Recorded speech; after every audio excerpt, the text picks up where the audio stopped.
আমাদের প্রিয় শহর কলকাতাকে বলা হয় city of palaces.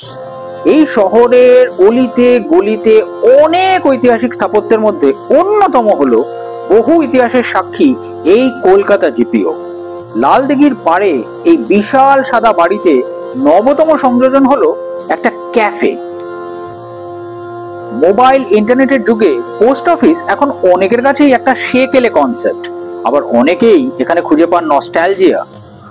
Post office শুনলেই অনেকেই ভেবে নেন অনেক লম্বা লাইন, ধীর গতির ব্যবস্থাপনা কিংবা খুব গুরুগম্ভীর পরিবেশ।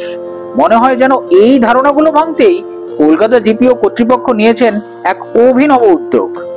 পোস্ট অফিসের অভিজ্ঞতাকে সাধারণ মানুষের কাছে আকর্ষণীয় করে তুলতে 2022-এর 8ই মার্চ এই চত্বরেই খোলা হয়েছে একটি পার্সেল ক্যাফে।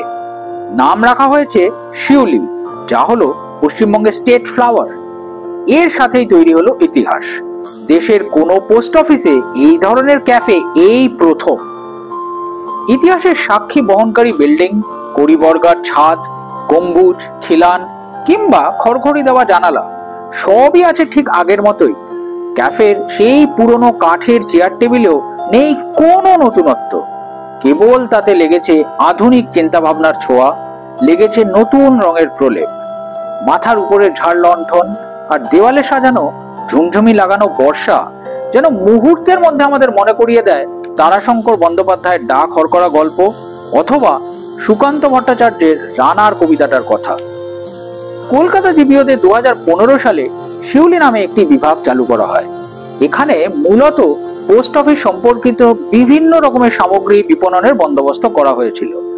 সেই বিভাগের অধীনেই 8 জন কর্মচারীকে নিয়ে যাত্রা শুরু করেছে এই শিউলি পার্সেল ক্যাফে। এখানে পার্সেল বুকিং এবং প্যাকেজিং এর সাথে সাথেই পাওয়া যায় চা, কফি কিংবা চটজলদি খিদে মেটানোর মতো কিছু খাবার দাবার। এছাড়াও এখানে রয়েছে ডাক বিভাগের সঙ্গে সম্পর্কযুক্ত একাধিক উপহার সামগ্রী কেনাকাটার ব্যবস্থা। রকমারি ডাক টিকিট, টি শার্ট, কফি মগ কিংবা বাহারি ফটো ফ্রেমের সাথে সাথে পাওয়া যাচ্ছে গঙ্গোত্রী থেকে জোগাড় করা গঙ্গার জলও।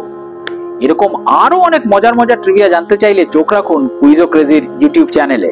আর হ্যাঁ, ভিডিওগুলো ভালো লাগলে লাইক এবং শেয়ার করতে কিন্তু ভুলবেন না। অল্প দিনের মধ্যেই আবার ফিরে আসছি অল্প অল্প কিছু গল্পের পরের পর্ব নিয়ে। নমস্কার।